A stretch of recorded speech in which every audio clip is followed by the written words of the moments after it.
It's been a long time. Stop. It's been a long time. Yeah, come on. Take this from me. Yeah. Hey, yo, it's my life, my time, my rights, my rhymes, my grind, my struggle, hustle, sweat in my blood too. I'm letting the smell fear. I smell a lot. My competitors fled scared. Cause they smelled I was hot. I want it all. Excess, the sex, much success, stress up. I want it all, no less. So come on.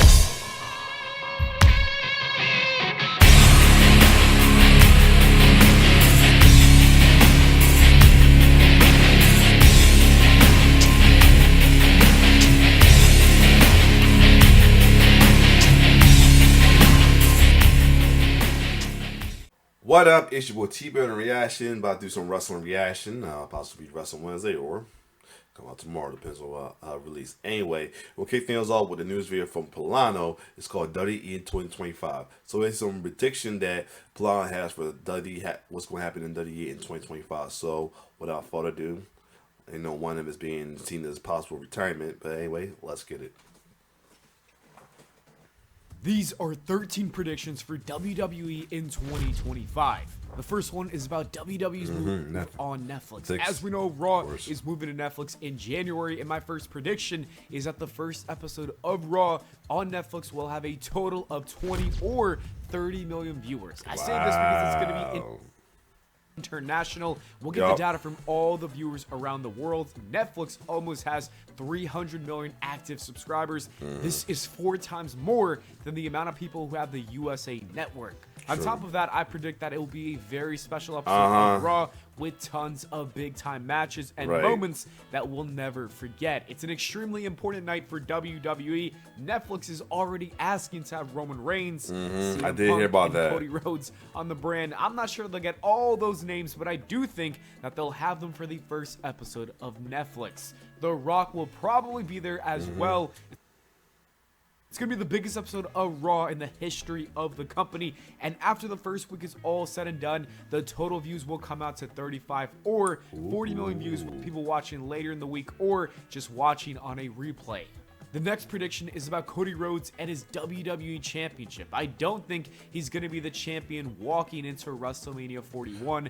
I predict that The Rock is going to defeat Cody Rhodes before the big event in Las Vegas. The best place for it to happen would actually be on the first Raw on Netflix in January. There would be no better way to attract tens of millions of people to tune in. The Rock winning the championship to close out the show would be a game changer. If it doesn't happen there, then the next best spot would be at the Royal Rumble.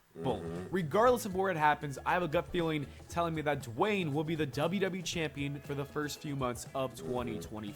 Probably. This next prediction is not, and probably not surprised because he kind of did that a while back when he went against CM Punk. Though I'm gonna put him on set quality, but anyway, you know, it happened with CM Punk when he did it, and he also introduced. That's when he introduced the he retired the spinner belt to get the later new WWE belt as well too. Then he will later drop it to Cena, so it could be something like that. But end up dropping it to Roman at WrestleMania to finally get the matchup they wanted, or right back to Cody, but I doubt that. So anyway, so I don't mind. I don't probably can see it happening. You know what I'm saying? So here we go. There we go. So let's get going. Connects with the last one. I don't think Cody Rhodes is going to lose his championship fair and square, but who's going to be the one who screws him out of that title? It's going to be his longtime friend, Randy Orton. The WWE has been teasing the idea of Randy turning on Cody for some time now, and booking him to be the one who screws Cody would be enough to make this a WrestleMania worthy match. That's only if the WWE wants The Rock and Roman to be a singles match for the WWE. Yeah, that should. I mean, I don't mind the idea. If Cody got to lose that Raw for this episode, the folks stop whining and bitch about not getting this, so be it as well too, right? And at least we get Cody versus Randy, and that'd be interesting as well too. He probably boils back to the him feel like he might cause a problem with him and KO because of him rolling Roman, so that might be a little thing as well too. Who knows? But anyway, let's get going. WWE Championship. With this prediction, you get the flexibility of putting Cody in a triple threat match with the Cousins or letting him go against his buddy Randy. Regardless of how they book it, Randy is turning heel, and I cannot wait for that in 2025. Orton is not the only one who I think is going to turn heel next year. My next prediction is that Cody Rhodes will eventually become a heel down the line in 2025. Here we go with that. I mean, I got a feeling it might happen. I hope it don't. But here's my thing with this. It's going to be pretty much Tribal Chief Roman all over again. Remember how folks was like not feeling Big Dog Roman Reigns as a babyface and all that. Then also became a heel and Tribal Chief. They was glazing the fuck on him. It's gonna be the same situation. That you got the same folks who hating on Cody like crazy, while we still got fans like myself who enjoying the ride as well too. Watch when he turned to this supposed Homelander heel, or the heel he's at in New Japan, whatever. They gonna be glazing the fuck out of him. Is a damn shame. It's crazy how they do that with the heels, but never with the faces though, right? Funny, right? It's so backward with wrestling fans these days, man. It's ridiculous. You know what I'm saying. We will finally get the Homelander version of Cody Rhodes that everyone wants to see. Babyface Cody has been so much fun to watch. He's doing a great job, but I predict that the fans will grow tired of his persona and they will start to boo him like they did with John Cena in 2007. To this day, I understand why fans are like that, especially towards babyfaces. Like, to me, it's hella backwards. You know what I'm saying? Like, it's like the concept of facing the heel, with faces being a good guy and heels being the bad guy, is just so backwards now. I mean, I feel like if they need to update the terminology for these two or anything, or fans are just being rebellious just to be fucking rebellious at this point. Those are my thoughts. But anyway.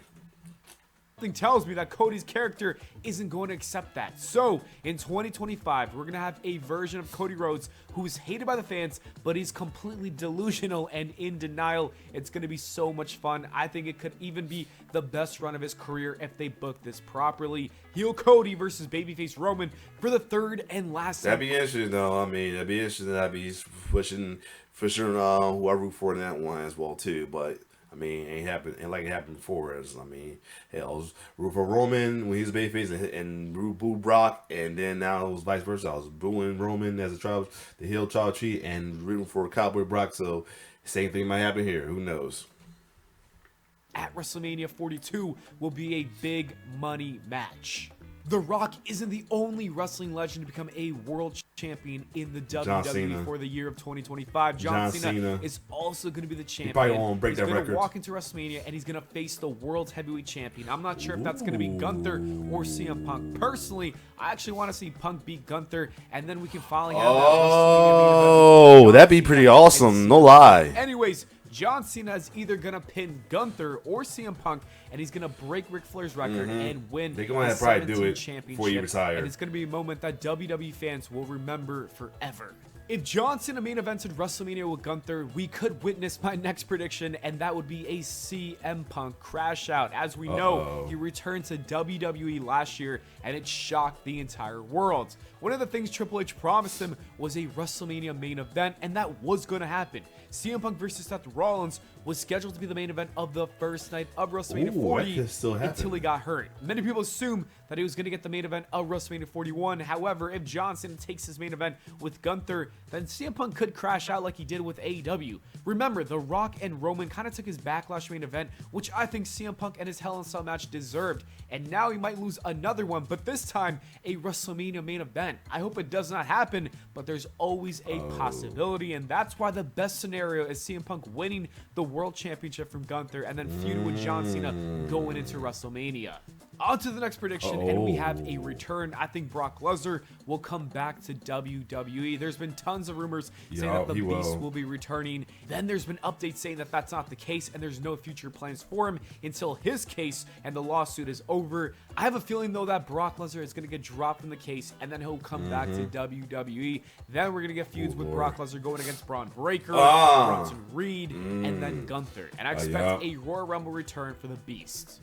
Brock Lesnar is not the only one who's coming back. I'm going to make a crazy prediction and say that Big E will also come back from his neck injury. This is more of a hopeful prediction than a realistic one. But with that said, it would be really nice to see him come back. Big E was on his way to becoming one of WWE's most important superstars for at least the next decade. He was winning championships, and it was looking like he was going to become one of the faces of WWE. Unfortunately, that neck injury might have put an end to his career. Hopefully, things change, especially when you consider the fact that he's been getting positive updates. So I'm saying that Big E will return. At least I'm hoping he will. Not only will WWE see Brock Lesnar and Big E both return to the Squared Circle, but I also predict that there's going to be two guys from AEW that come and jump ship. The first one is going to be Ricky Starks. Yeah, I've been hearing it. Time with AEW should honestly be over. Tony Khan does not use him. It's obvious that Ricky doesn't even want to be there either. With him being close friends with Cody Rhodes, as well as all the talent that he has, I think 2025 is the year that he finally debuts with WWE, and he's immediately going to become an important piece to the mid-card division. I don't even think he needs NXT. Right. The wrestler that's most likely going to join WWE is Malachi Black. His AEW contract is set to expire in 2025. There's also been reports that WWE is interested in bringing him back. Triple H clearly loved him when he was booked in NXT, and also Aleister Black's wife works for WWE, so I think it's going to happen. Aleister Black will be back with WWE. The Dominic and Rhea Ripley rivalry is one of the hottest things going on in the WWE. The crowd erupts every time that Rhea gets her hands on Dom. I think it's only a matter of time before we get an intergender match between these two. I think it would be a great idea. Yeah? Like, I would love it. Putting his hands on Rhea would go crazy. I would love to see this at WrestleMania. Rhea getting the win would be very nice. I know there might be some pushback with this idea, but I feel like it is the right move. It's a big money-making match that people would love to see. It's also so much better than seeing Rhea Ripley and Liv Morgan wrestle again for the women's championship. To me, that's kind of boring. The feud needs to come to an end, and let's just focus on the more important beef between Dom and his former mommy. Speaking of Dom, I have one more prediction with him. After Rhea Ripley beats him at WrestleMania, he's going to become Dom in the Bank. I wanted him to win the briefcase this year, but unfortunately, the WWE clearly had different plans. I thought they were going to pull the trigger, but I was wrong. But I do think he's got all the right tools to become a great Mr. Money in the Bank. And for that reason, I think it will happen in 2025. And whenever he does cash in, I feel like it's going to be a very short run that lasts maybe 2-3 weeks. The longest would be 2 months. And that's the best way to book his first reign. It would be very fun to see him lose so quickly, and I think it would also be great for character development because it would make him a more serious wrestler, and that's a way to develop that character. The next prediction is about John Cena. As we know, he's going on his farewell tour, and I don't think any of us are ready to see him retire. None of us want him to retire. But it's happening. We need to accept the facts. With that said, I think WWE is going to create a pay-per-view in December, something like In Your House John Cena, or probably a more clever name. But anyways, the pay-per-view will be dedicated to John Cena in his last match ever, and I think it's going to be against Randy Orton, and that will be the end of John Cena's career. Unless my last prediction comes true, this is definitely not going to happen, but imagine instead of retiring on that pay-per-view, John Cena turns heel on Randy Orton, and then someone like Braun Breaker and Carmelo Hayes, they both come out and they help John Cena form the new NWO, and John Cena says, no, I ain't retiring, and then we just see him go on a run for the next few years with the NWO as Hollywood Cena. I know it's never going to happen, but a boy can dream. Anyways, those are my predictions. Stop dreaming, Pllana, put that. Anyway, most of stuff I like what I'm saying. Of course, some I don't like Whole Name of Cody, I don't want that. I really don't, but it's probably going to happen, and what's worse about it, folks that was hating on him, that's hating on him now, it's going to be glazing him, saying like they did with Roman. That's what irks me right there as well, too. Now, but other stuff, I'm seeing the predictions and all that, the possible mashups and all that as well, too. The other one I do not want is the Hill Cena. No. Stop it. But other than that, though, these have been great little predictions as well, too. If you like my reaction to these predictions, like, share, subscribe to my YouTube channel. It's your boy T-Bird signing off. One love.